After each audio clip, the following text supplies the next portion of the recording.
இப்போ ட்ரெண்டிங்காக ஓடிட்டு இருக்கக்கூடிய டிஆர்பி நோட்டிஃபிகேஷன் பற்றி தான் நம்ம இந்த வீடியோவில் பார்க்க போகிறோம். அதாவது டிஆர்பி டீச்சர் ரெக்யூர்மெண்ட் போர்ட் இவங்க பிஜி டீச்சர்ஸ்க்கான நோட்டிஃபிகேஷன் ரிலீஸ் பண்ணியிருக்காங்க. நேற்று தான் ரிலீஸ் பண்ணாங்க. 10/7/2025 அன்றைக்கி ரிலீஸ் பண்ணியிருக்காங்க. இப்போது நம்ம வந்து ஆன்லைன் மூலமாட்டு நம்ம எக்ஸாம்ஸ்க்கு அப்ளை பண்ணலாம் அப்படின்னு சொல்லி கொடுத்துருக்காங்க. இது லாஸ்ட் டேட் ஃபார் சப்மிஷன் எப்போ அப்படின்னா 12/8/2025 சப்மிஷன் லாஸ்ட் டேட் கொடுத்துருக்காங்க. அப்புறம் அதில் ஏதாவது கரெக்ஷன் இருந்தது அப்படின்னா அதை எடிட் பண்ணுற ஆப்ஷன் வந்து 13/8/2025 16/8/2025 வரை இருக்குது அப்படின்னு கொடுத்துருக்காங்க. தென் இதோட டேட் ஆஃப் எக்ஸாமினேஷன் அப்படின்னு சொல்லி பார்த்தீங்க அப்படின்னா 28/9/2025 கொடுத்துருக்காங்க. இந்த எக்ஸாம் பார்த்தீங்கன்னா லாஸ்ட்டாக 2022 நடந்தது. அடுத்து இப்போ தான் என்ன பண்ணியிருக்காங்க அப்படின்னா நோட்டிஃபிகேஷன் போட்டிருக்காங்க. இது வந்து இந்த இப்போ ரீசெண்டாக உள்ள பேப்பர் நோட்டீஸ் பார்த்தீங்க அப்படின்னா அதில் கொடுத்துருக்காங்க. இது இதோட நோட்டீஸ் நம்ம டிஆர்பி ரிலீஸ் பண்ண வியூ படி 1996 வேகன்சி இருக்கிறதா டிஆர்பி ரிலீஸ் பண்ணியிருக்காங்க. ஆனால் இப்போது இன்னைக்கு காலையில் வந்த பேப்பர் நியூஸ் படி பார்க்கும்போது இதுக்கு டபுள் அமௌண்ட்டாக ஆகிறதுக்கான வாய்ப்புகள் இருக்குது அப்படின்னு சொல்லி கொடுத்துருக்காங்க. ஸோ யாராவது டிஆர்பிக்கு ப்ரிப்பேர் பண்ணிகிட்டு இருக்கீங்க அப்படின்னா ஃபுல் கான்ஷியஸாக படிங்க கண்டிப்பாக. ஏன்னா இதில் இந்த வருஷம் கண்டிப்பான ஒரு பல்கான ஒரு போஸ்டிங் வந்து இருக்குது. நீங்கள் ஃபுல் கான்சன்ட்ரேஷன் இன்னும் ஒரு சாலிடாக பார்த்தீங்க அப்படின்னா இப்போ 28ஆம் தேதி எக்ஸாம் நடக்குதுன்னு அப்படின்னா கூட 79 நாள் சாலிடான டேஸ் நம்ம கையில் இருக்குது. ஸோ அந்த டேஸை நம்ம ஃபுல்லாக யூட்டிலைஸ் பண்ணோம் அப்படின்னா கண்டிப்பாக இதில் போஸ்டிங் எடுக்கலாம். ஸோ நல்ல வில் பவரோட படிங்க. கண்டிப்பாக போஸ்டிங் போகணும் அப்படிங்கிற ஒரு இதோட படிங்க. கண்டிப்பாக இதில் போயாச்சு அப்படின்னா நம்மளோட சேலரியை ஃபஸ்ட் நீங்கள் மைண்டில் ஃபிக்ஸ் பண்ணிவிட்டு இவ்வளோ சேலரி நம்ம மந்த்லி வாங்கலாம் அப்படிங்கிறத ஃபிக்ஸ் பண்ணிவிட்டு படிங்க. கண்டிப்பாக நம்ம அதில் என்ன பண்ணலாம் அப்படின்னா வின் பண்ணலாம்.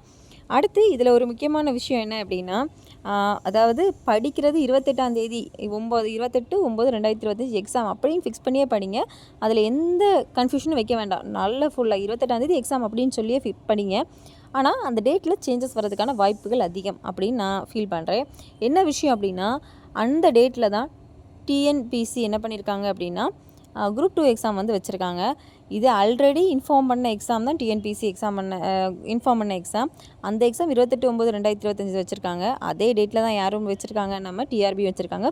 ஸோ 2 எக்ஸாமும் கம்ப்யூட்டர் பேஸ்டு எக்ஸாம் தான். 2 எக்ஸாமே ஒரே நாளில் நடக்கிறதுக்கான வாய்ப்புகள் கிடையாது. டிஆர்பி தான் லேட்டஸ்ட்டாக இப்போ நோட்டிஃபிகேஷன் ரிலீஸ் பண்ணது. டிஎன்பிசி ஆல்ரெடி நோட்டிஃபிகேஷன் ரிலீஸ் பண்ணி ரொம்ப நாள் ஆச்சு. ஸோ அப்போது எக்ஸாம் டேட்டில் சேஞ்சஸ் வரணும் அப்படின்னா ஒரு 75% யார்கிட்ட தான் சேஞ்சஸ் வர வாய்ப்பு இருக்குது அப்படின்னா டிஆர்பி தான் டேட்டை சேஞ்ச் பண்ணுறதுக்கான வாய்ப்புகள் அதிகமாக இருக்குது. சரி, அடுத்து ஒரு இம்பார்ட்டண்டான அப்டேட் பார்த்தீங்க அப்படின்னா சிலபஸ் ரிலீஸ் பண்ணியிருக்காங்க. சிலபஸை பார்த்தோம் அப்படின்னா சப்ஜெக்ட் வைஸ் சிலபஸ் ஆல்ரெடி நமக்கு என்ன பண்ணிட்டாங்க அப்படின்னா போஸ்ட் பண்ணிட்டாங்க. இப்போ நமக்கு ரீசெண்டாக வந்த சிலபஸ் என்ன அப்படின்னா எஜுகேஷன் மெத்தடாலஜி பற்றி உள்ள சிலபஸ் தான். கண்டிப்பாக இதிலேருந்து வந்து நமக்கு ஒரு 30 மார்க்கு கொஸ்டின் வரதுக்கான வாய்ப்புகள் உண்டு. ஸோ அதுக்குண்டான சிலபஸ் நேற்று தான் ரிலீஸ் பண்ணியிருக்காங்க. ஸோ அப்போது இன்னும் நம்ம ப்ரிப்பேர் பண்ணாலும் அதுக்குண்டான டைம் உண்டு. நல்ல ஃபோக்கஸ்டாக படிங்க. கண்டிப்பாக இதில் ஜாபுக்கு போகணும் அப்படிங்கிற ஒரு இதில் படிங்க. இதில் கண்டிப்பாக பிஜிடிஆர்பியில் நம்ம ஃபோக்கஸ் பண்ண வேண்டிய விஷயங்கள் 3. ஃபஸ்ட்டு மெயின் சப்ஜெக்ட் ஃபோக்கஸ் பண்ணணும். அடுத்து எஜுகேஷன் மெத்தடாலஜி ஃபோக்கஸ் பண்ணுங்கள். அதை விட முக்கியமாக மெயினாக தமிழ் ஃபோக்கஸ் பண்ணுங்கள். ஏன்னா தமிழ் எலிஜிபிலிட்டி டெஸ்ட் இருக்குது.